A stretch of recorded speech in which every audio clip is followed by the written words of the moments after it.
Oremos todos.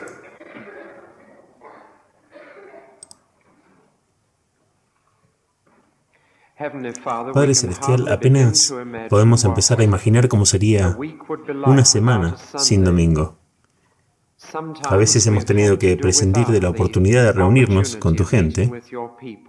Hemos estado enfermos o nos han quitado por el deber y lo hemos extrañado mucho. Comenzar la semana con un día en el que no buscamos disfrutar de nosotros mismos, ni siquiera disfrutar de lo demás, sino venir a disfrutarte y glorificarte por siempre. Comenzar una semana así es una hermosa experiencia. Te agradecemos por esta hermosa mañana, otro regalo tuyo. Si no fuera por tu gracia, el sol no habría salido esta mañana. Si no fuera por tu gracia, no tendríamos salud ni fuerzas para venir. Así, aquí, si no fuera por tu gracia, no tendríamos ningún deseo de adorar en espíritu y en verdad. Si no fuera por tu gracia, no podría haber perdón de aquellos pecados que hemos cometido esta última semana, que podrían estropear nuestra comunión y adoración y hacernos muertos espiritualmente y convertirnos en una barrera entre nosotros y tu trono de gracia. Pero tú has hecho de este día que sea el día del Señor. Nos regocijaremos y alegraremos en ello. Este es un día maravilloso, un día de luz, un día de esperanza, un día de paz, un día de tranquilidad y descanso, un día en el que podamos apartar nuestra mente de todas las cosas que nos han ocupado durante la semana y refrescarnos con un cambio de pensamiento, para que cuando regresemos mañana a nuestro trabajo diario, sea con un espíritu fresco, una mente restaurada, un alma vivificada y más viva. Oramos ahora para que, como seguimos pensando en el Espíritu Santo, para que Él se haga evidente para nosotros, para que podamos entender la verdad y para que la verdad nos haga libres. Y lo que oramos por nosotros mismos, oramos por cada uno de los tuyos donde quiera que estén, reunidos en este momento. Y lo pedimos en y a través del nombre de nuestro Señor Jesús. Amén. Si tienen una Biblia, quizás quieran pasar conmigo al primer libro de Samuel 9, versículo 27. El primer libro de Samuel, capítulo 9, versículo 27. Leemos hasta parte del capítulo 10.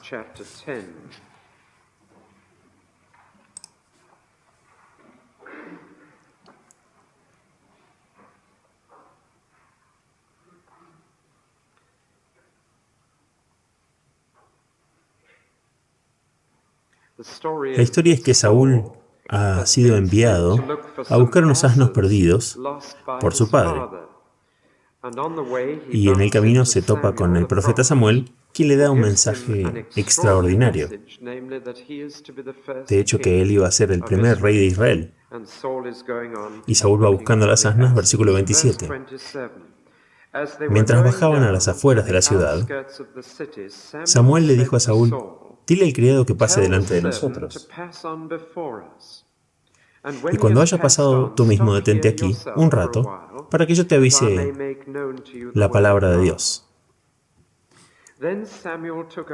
Entonces Samuel tomó un poco de aceite y lo derramó sobre su cabeza, y lo besó y le dijo: ¿no te ha designado Jehová príncipe sobre su pueblo Israel? Y reinarás sobre el pueblo de Jehová y salvarás de la mano de sus enemigos en derredor. Y esto será para ti la señal de que el Señor te ha ungido como príncipe de su heredad. Cuando te apartes de mí hoy, te encontrarás con dos hombres junto a la tumba de Raquel en el territorio de Benjamín en Aselsa, y te dirán que encontraron los asnos que fuiste a buscar. Y ahora tu padre ha dejado de preocuparse por los asnos y está ansioso por ti, y dice: ¿qué haré con mi hijo? Entonces seguirás de allí, más lejos, y vendrás a la encina del Tabor. Allí te encontrarás con tres hombres que suben a Dios en Belén. Uno lleva 3 cabritos, otro lleva 3 panes y otro un odre de vino. Y te saludarán y te darán 2 panes que aceptarás. Después de eso, llegarás aquí, Elohim, donde hay una guarnición de los filisteos. Y allí, cuando llegues a la ciudad, encontrarás un grupo de profetas que vienen de un lugar alto, con arpa, pandereta, flauta, y caerás delante de ellos profetizando. Entonces el Espíritu del Señor vendrá poderosamente sobre ti y profetizarás con ellos y te convertirás en otro hombre. Bueno, cuando encuentres las señales, haz lo que tu mano encuentre para hacer, porque Dios está contigo. Y descenderás delante de mí a Gilgal, y verás que vengo a ti para ofrecer holocaustos y sacrificios y ofrendas de paz. 7 días esperarás hasta que yo venga a ti y te muestre lo que harás.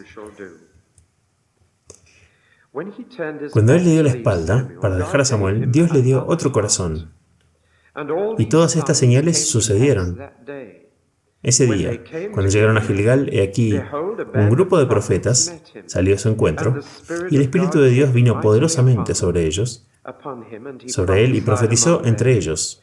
Y cuando todos los que lo conocían antes vieron cómo profetizaba con los profetas, el pueblo se decía unos a otros: ¿qué le ha pasado al hijo de Cis?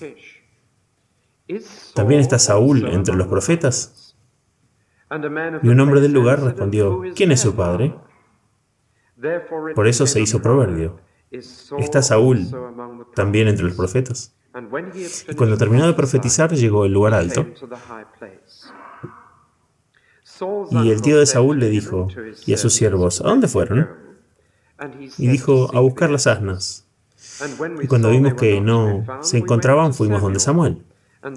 Y el tío de Saúl dijo: dime, ¿qué te dijo Samuel? Y Saúl le dijo a su tío, nos dijo claramente que las asnas habían sido encontradas. Pero sobre el asunto del reino, del cual Samuel había hablado, no le dijo nada.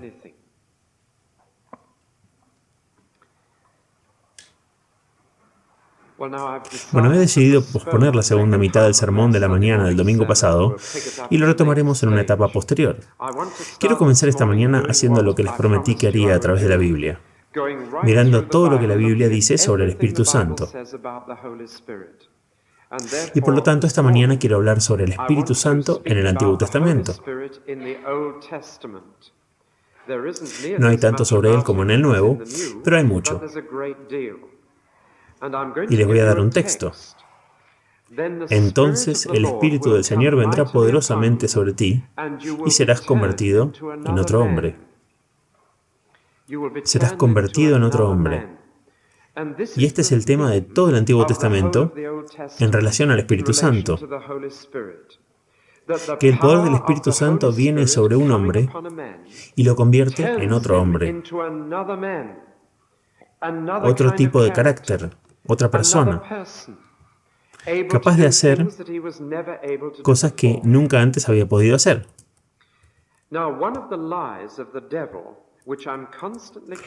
Una de las mentiras del diablo, con la que siempre me encuentro, es que no se puede cambiar la naturaleza humana.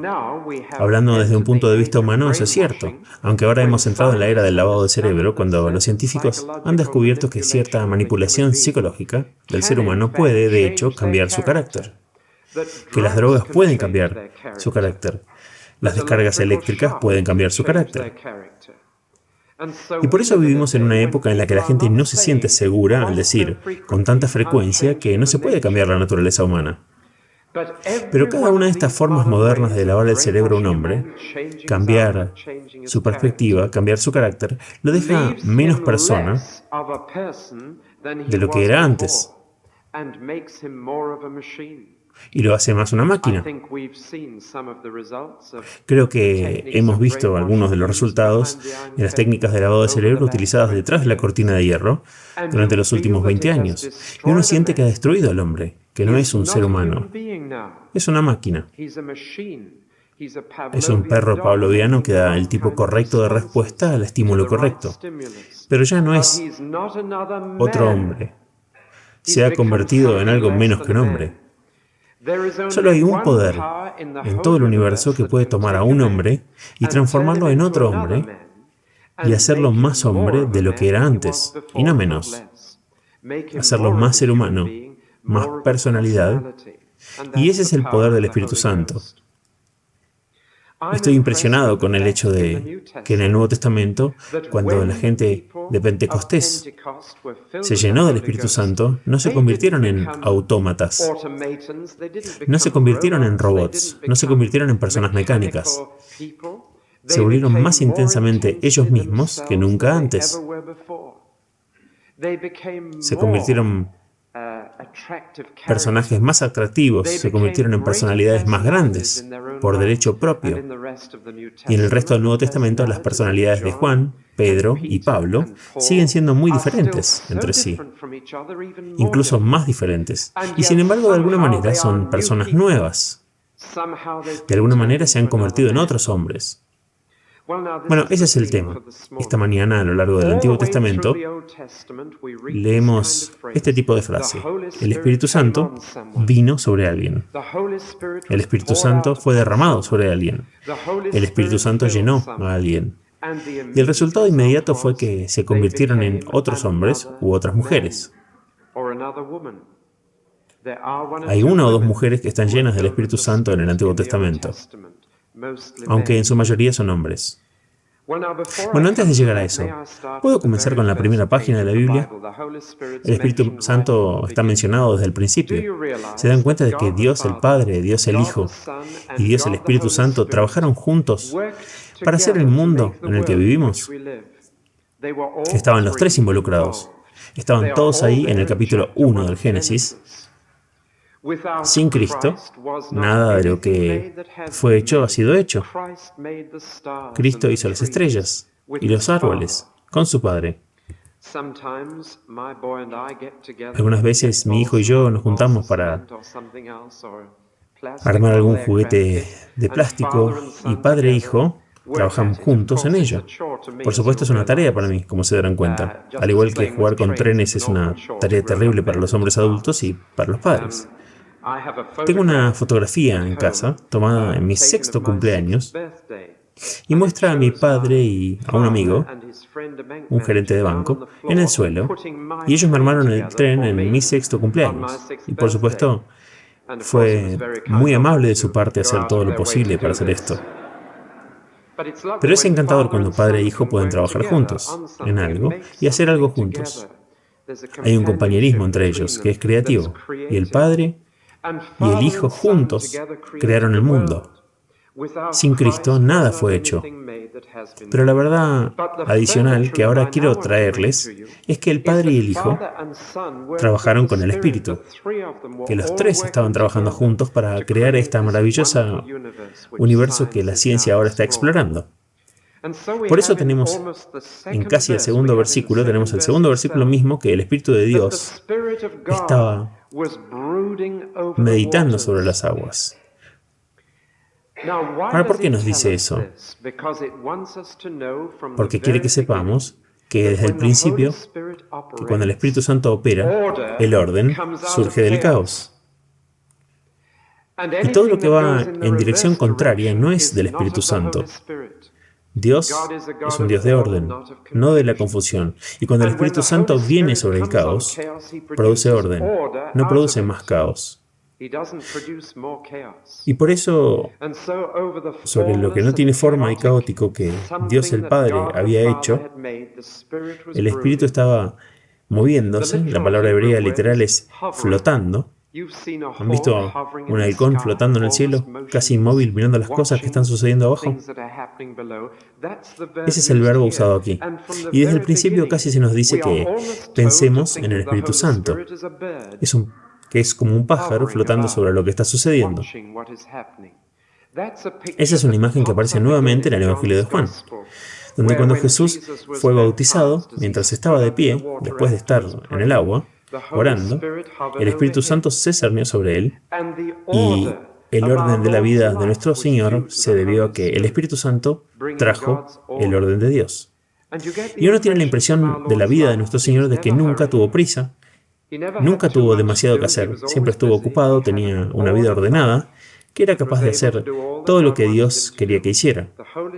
El Espíritu Santo se movía sobre Jesús en su bautismo, como en el primer día de la creación. El Espíritu se movía sobre las aguas. Ahora déjenme aplicar eso aún más directamente. Si el Espíritu Santo viene con poder sobre una iglesia, el resultado será orden, no caos.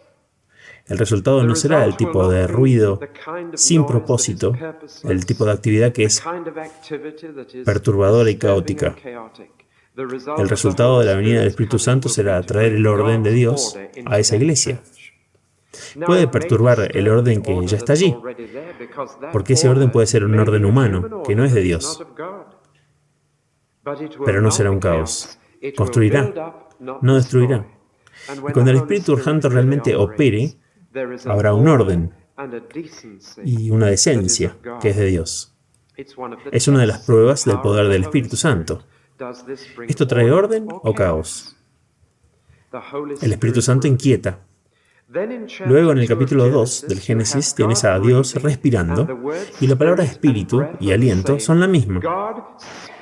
Dios dando espíritu a un cadáver. Dios sopla en un cadáver y le da el beso de la vida a Adán para que todo lo que dije la semana pasada reaparezca. Vitalidad, el poder, la vida, está ahí. Pero la pureza también está aliada a la vitalidad. El orden es aliado a la vida, y donde viene el Espíritu Santo, Él da vida y orden. Recuerdo que cuando era estudiante de biología, tuve que aprender todos los nombres latinos de las familias de insectos. Se me ocurren pocas cosas más aburridas que tratar de aprender los nombres latinos de las distintas especies de moscas, arañas, escarabajos y cosas como esas, pero era parte de nuestro curso y teníamos que seguirlo. Pero lo que me impresionó inmensamente fue el orden de todo. Sé que el hombre ha producido las palabras latinas, pero fue Dios quien puso el orden ahí, en primer lugar, no el hombre. Nunca podría etiquetarlo así el hombre, solo puede analizar lo que Dios ha ordenado. Y ahora me sorprende que mientras aprendía esos nombres latinos, estaba aprendiendo el orden del Espíritu de Dios, moviéndose sobre el caos y produciendo según su especie esas criaturas que Dios había creado.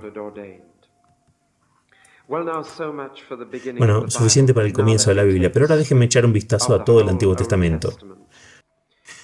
Supongan que les di un poco de tarea y que les dije, aquí tienen una hoja de papel, aquí está el reverso del boletín sin nada en el reverso, así que pueden hacerlo esta mañana. Aquí está el reverso del boletín.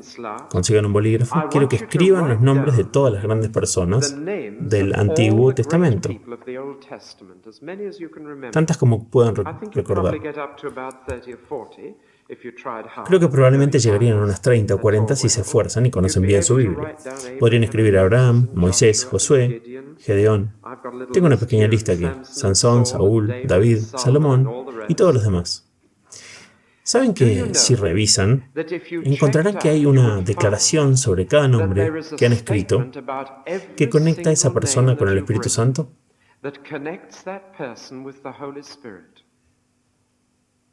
Es un descubrimiento sorprendente, y no lo logré hasta que revisé y miré cada uno de esos nombres. Cada gran hombre en el Antiguo Testamento se le debía al Espíritu Santo, no a nada ni a nadie. Esto es lo que hizo de estos hombres lo que eran. Hice una lista de héroes y luego los dividí por 3 grupos. Los que fueron grandes por algo que hicieron, los que fueron grandes por algo que dijeron y los que fueron grandes por algo que eran. Aquí están las 3 formas de grandeza humana. Y si alguna vez dice de ti que eres grande, excepto en el sentido coloquial moderno, pero si alguien dice de ustedes que son grandes, querrá decir una de estas 3 cosas: que hicieron algo grandioso, que dijeron algo grandioso, o que son grandiosos. Por desgracia, la palabra grandioso ahora ha sido devaluada en el lenguaje moderno, y mis hijos la usan para casi cualquier cosa que les gusta. Es grandioso, papá. Pero la palabra grandioso significa algo inusual, fuera de lo común, excepcional. Ahora estos grandes hombres, tomemos en primer lugar aquellos que son geniales por algo que lograron, algún gran logro que los colocó en la primera fila del liderazgo.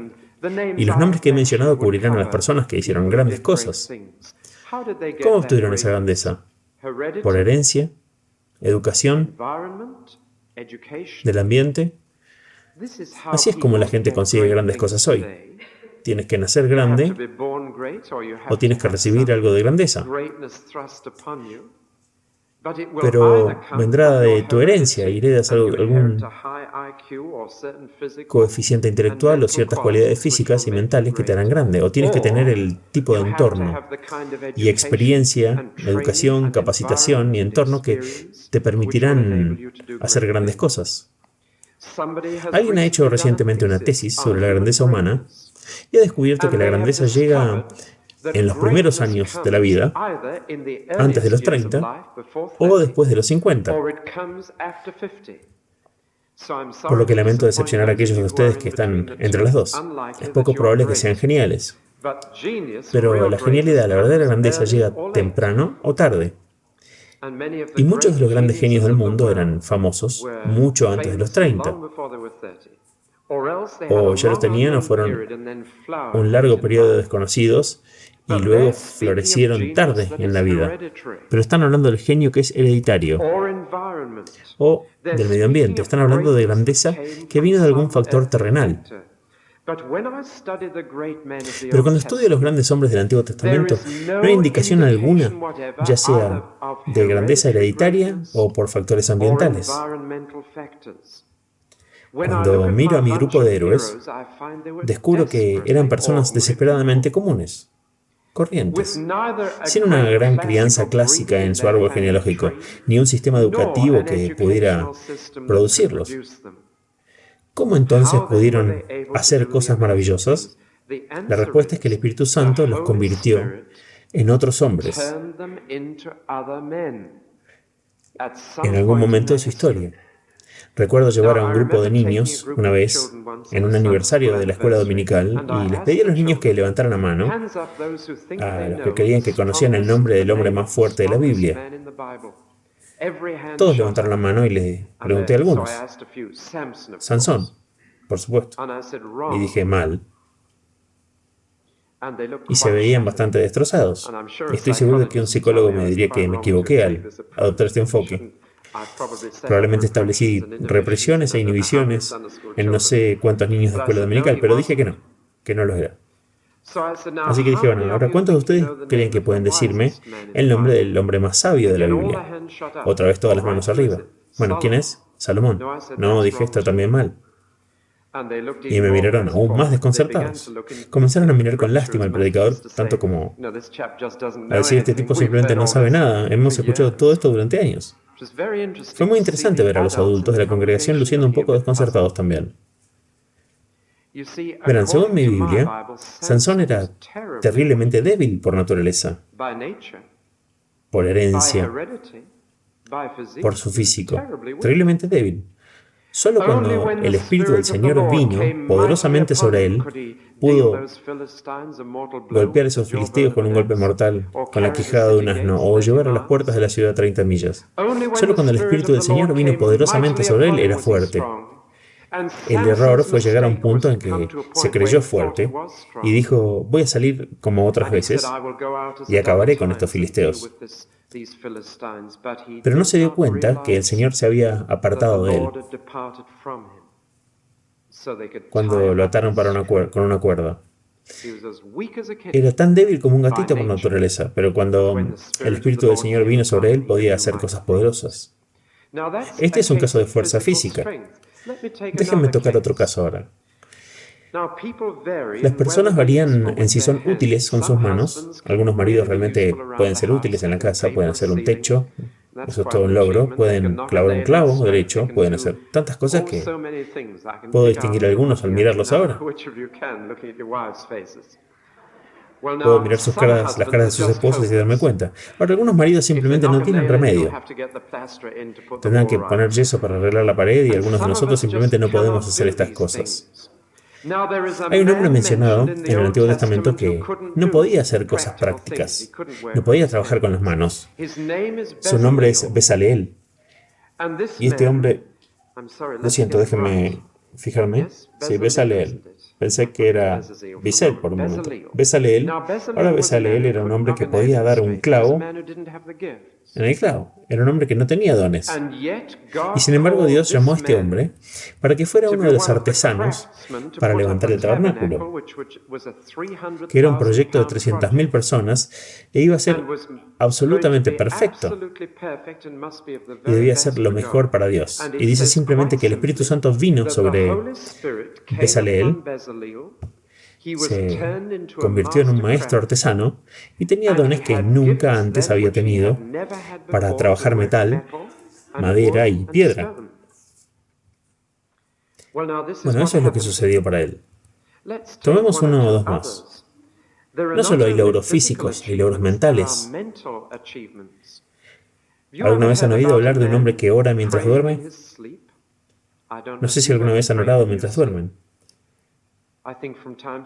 Quizás la mayoría alguna vez. Los cristianos hacen esto si oran cuando están despiertos, a veces mientras duermen se encontrarán orando. Y una de las oraciones más grandes en el Antiguo Testamento fue orada por un hombre mientras dormía. Y este hombre era un rey. Y este hombre oró por sabiduría mental. El rey era Salomón y dijo: Señor, necesito sabiduría si voy a gobernar esta nación.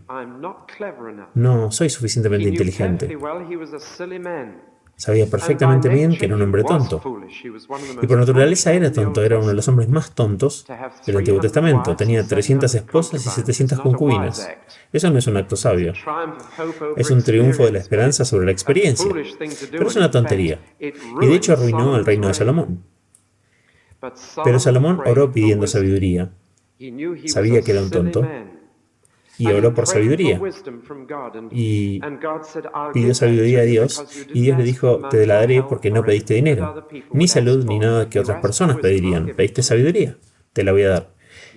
El Espíritu de Dios trajo sabiduría a Salomón y se despertó la mañana siguiente y descubrió que era solo un sueño y soñó todo. Y pensó: ¿fue real esto? ¿Sucedió?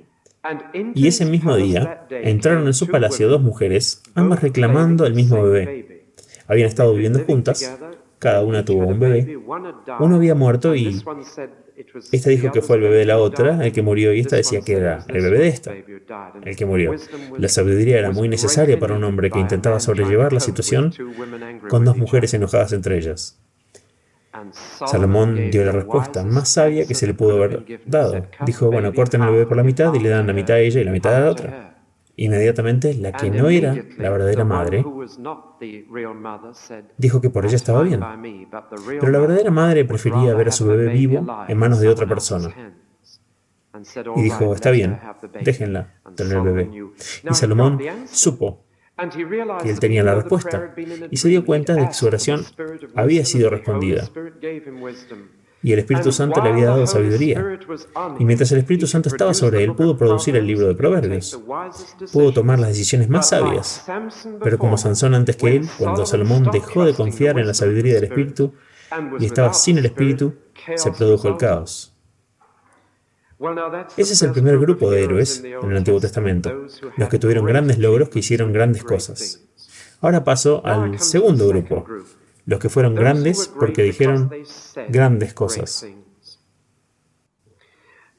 Quiero llegar a una palabra que tenemos que entender si vamos a ver esto. La palabra profecía, o la palabra profeta, que es un hombre que profetiza. No soy un profeta, soy un predicador. No soy un profeta y la predicación no es profecía. Debemos darnos cuenta de esto, de que es un don bastante diferente. La predicación es esencialmente el fruto de la mente de un hombre que medita en la palabra de Dios y la explica y expone a la gente. Pero la profecía no es eso. Para nada. La profecía es cuando la mente de un hombre no está pensando, pero cuando la mente de Dios está usando su boca para dar una declaración inmediata, directa e inspirada de Dios para su pueblo. Ese es el regalo de la profecía. Isaías no estaba predicando, por ejemplo, no se sentó y pensó bien sobre la situación política y luego predicó un sermón al respecto. Isaías abrió su boca y la mente de Dios lo usó. Eso es algo que está escrito en las Escrituras. Hay una frase con 4 palabras que aparecen 3.808 veces solo en el Antiguo Testamento. Bueno, no verifiqué esto, pero pueden hacerlo cuando lleguen a casa. 3.808 veces. Esas son las palabras, así dice el Señor. Y esa frase viene una y otra vez, y donde quiera que venga no es un hombre predicando, es un hombre profetizando. Es un hombre que tiene el poder sobrenatural para abrir su boca y hablar directamente desde la mente de Dios. Y sucede a lo largo de todo el Antiguo Testamento. Si empiezo a hacer una lista de los profetas, Amós, Oseas, Miqueas, Isaías, y luego Jeremías, Ezequiel, Habacuc, Sofonías, y Ageo y Zacarías, todos, si miran estos hombres, hay una declaración sobre cada uno de ellos, que dijeron lo que dijeron porque el Espíritu Santo les dio el poder para hacerlo. De modo que sin el Espíritu Santo, nunca podrían haberlo dicho. No sabrían qué decir. Incluso hay una declaración en la Biblia que no entendieron lo que dijeron.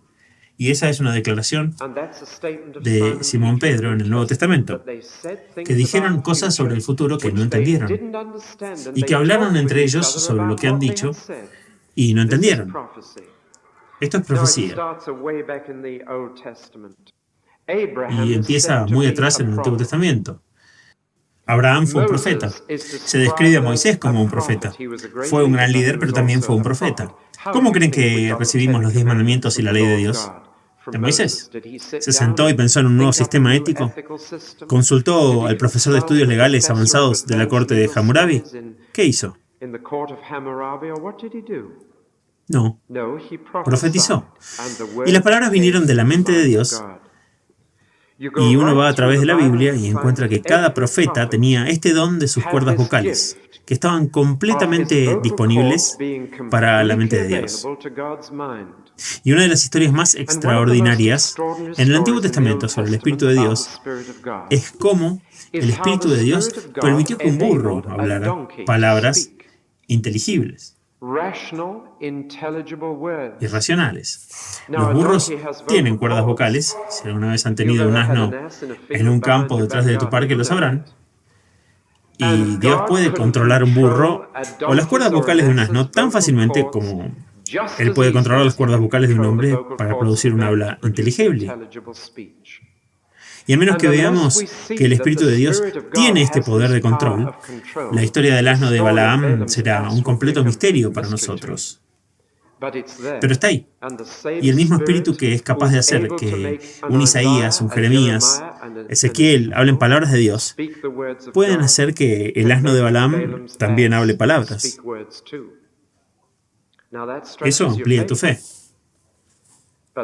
Pero luego una cosita muy interesante en el programa escolar recientemente, no es que pase mis días viendo programas escolares, pero uno que vi recientemente, y algo que mis hijos querían que viera, porque habían estado hablando de ello, y un hombre tomó un frasco y cubrió la parte superior con una hoja de goma, y lo mantuvo apretado y le hizo un pequeño corte a la goma.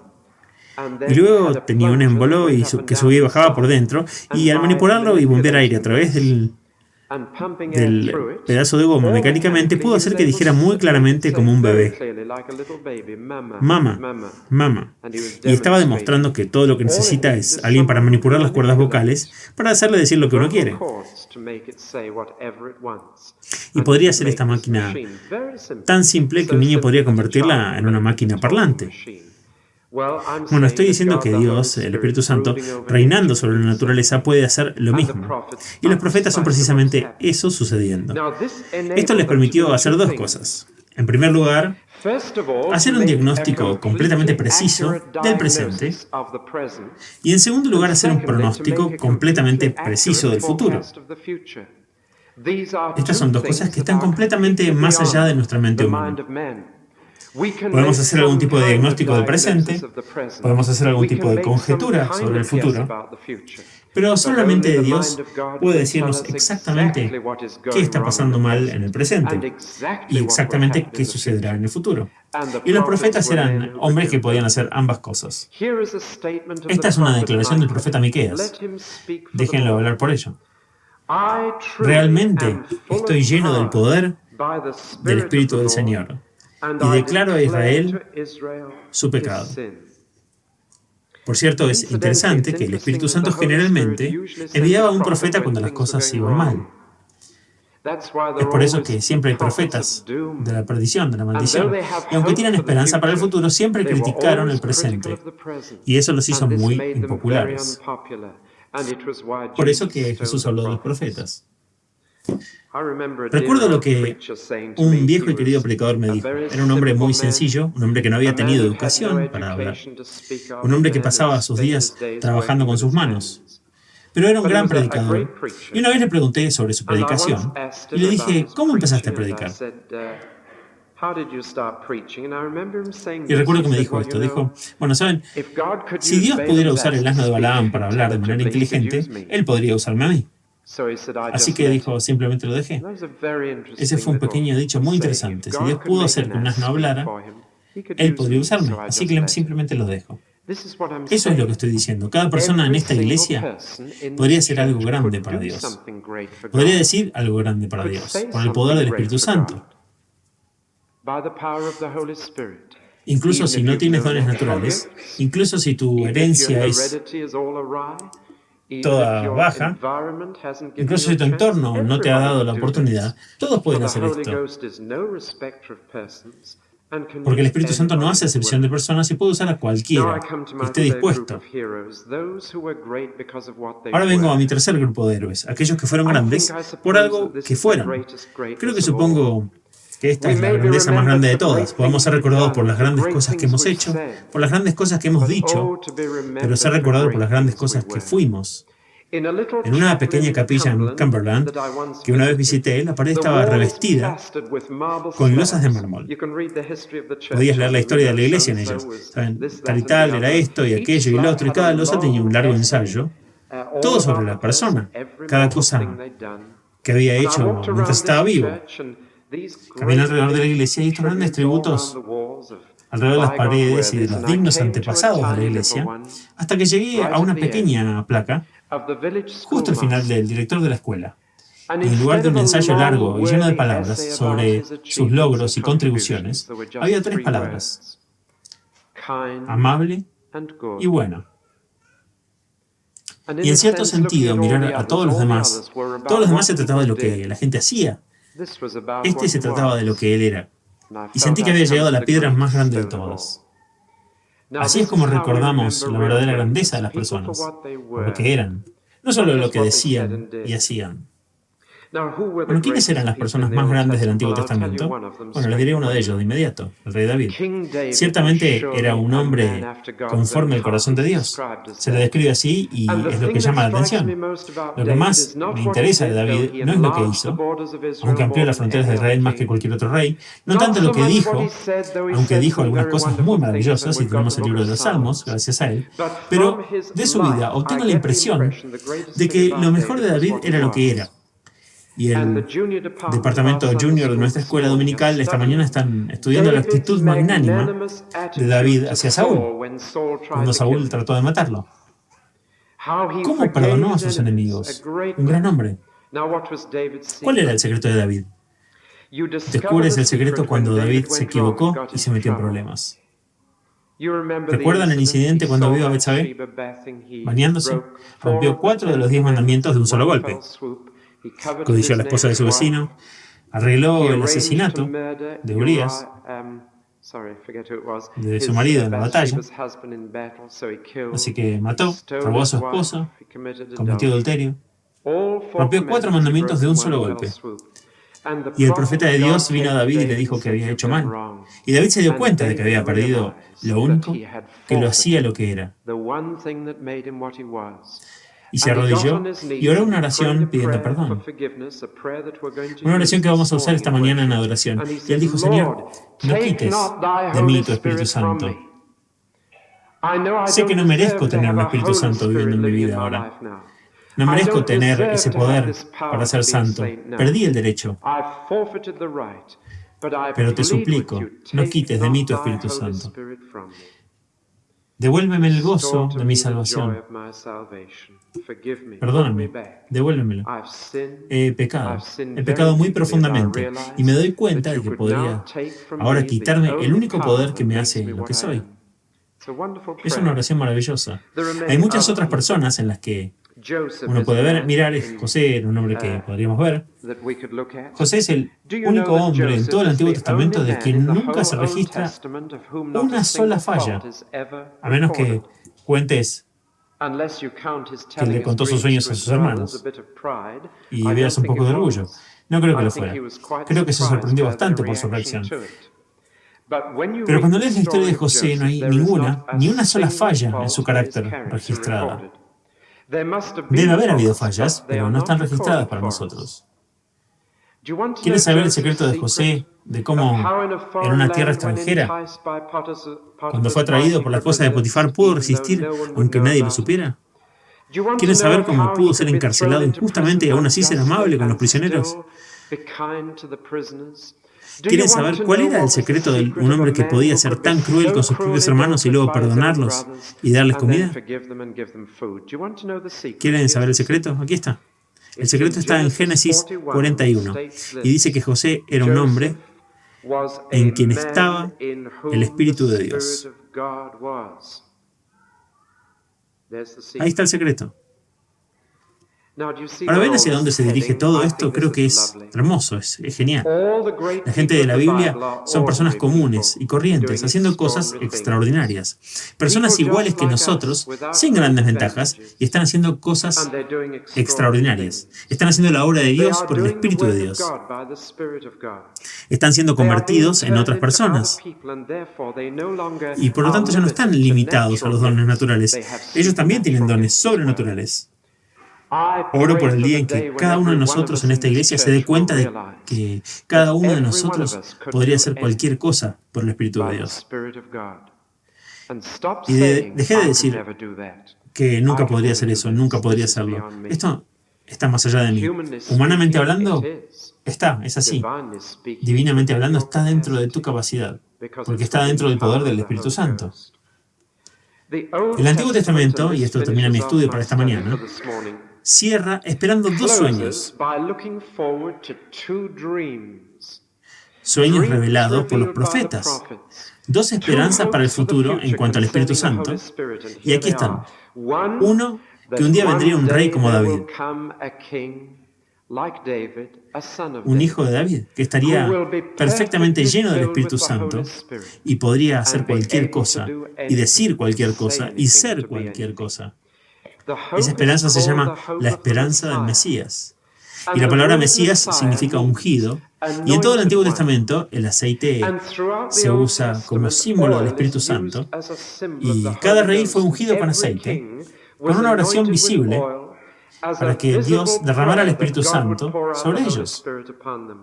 Y la palabra Mesías significa ungido, como en el idioma griego la palabra Cristo significa ungido. Como en el servicio de coronación de la reina Isabel, se puso aceite en su frente y se llamó el crisma. El crisma.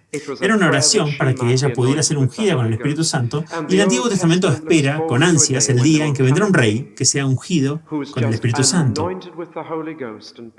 y poder, y sea capaz de ser perfecto y realizar cualquier milagro y hablar cualquier cosa de la mente de Dios. Nunca habían tenido a alguien tan lleno como eso, y por eso esperaban con ansias la venida del rey. El Mesías, el Cristo, el crisma, el rey ungido lleno del Espíritu Santo. Esa era una esperanza que tenían. Esperaron 1000 años por ese sueño que se cumpliera. Cuando el bebé nació en Belén, el sueño se hizo realidad. El otro sueño que tuvieron fue este. Un día que Moisés había estado profetizando, Y uno de sus hombres de confianza se acercó y le dijo que había dos personas, Eldad y Medad, sobre el otro lado del campamento profetizando y siendo sus rivales. Y Moisés le dijo, no estoy ni un poco celoso, dijo que todo el pueblo del Señor sea profeta, que todos puedan ser usados para hablar la mente de Dios. Y este sueño comenzó con una semilla y creció y creció. Lo expresa Ezequiel. Y Joel lo expresó más plenamente que nadie. Y finalmente Joel dijo, no es solo un sueño, va a suceder. Sucederá en los últimos días, que derramaré de mi espíritu sobre toda carne, y tus hijos y tus hijas profetizarán. Tus jóvenes verán visiones, tus viejos soñarán sueños, tus siervas y tus sirvientes. En otras palabras, es decir, aquellos que nunca serían grandes, serán grandes por el poder del Espíritu Santo. Y pienso en Gladys, un parlamentario londinense lleno del Espíritu Santo que se convirtió en un gran pionero en China. Pienso en un zapatero de Northampton que se convirtió en el padre del movimiento misionero, William Carey. Y digo, si Dios puede hacerlo por ellos, puede hacerlo por mí. Y el día de Pentecostés fue el día en que ese sueño se hizo realidad. Y todos allí, sin importar su inteligencia, sin importar su herencia, su entorno, su educación. Estos hombres eran ignorantes, incultos, galileos. Y escuchen, están hablando de las obras poderosas de Dios. ¿Cómo? El Espíritu Santo había sido derramado sobre ellos. Así que eso es lo que dice el Antiguo Testamento sobre el Espíritu Santo. El Antiguo Testamento dice que no importa quién seas, qué tan ordinario seas, qué pocos dones tengas, si es que tienes alguno, por naturaleza. Cuando el Espíritu Santo viene sobre ti, puede convertirte en otra persona. Puedes ejercer nuevos dones, y no solo dedicar los que tienes por naturaleza. Puedes convertirte en una persona extraordinaria. Puedes ser grande para Dios. Esa es la promesa que es para ti y para tus hijos y a todos los que están lejos y a todos los que el Señor nuestro Dios llame a Él. Cantemos un himno.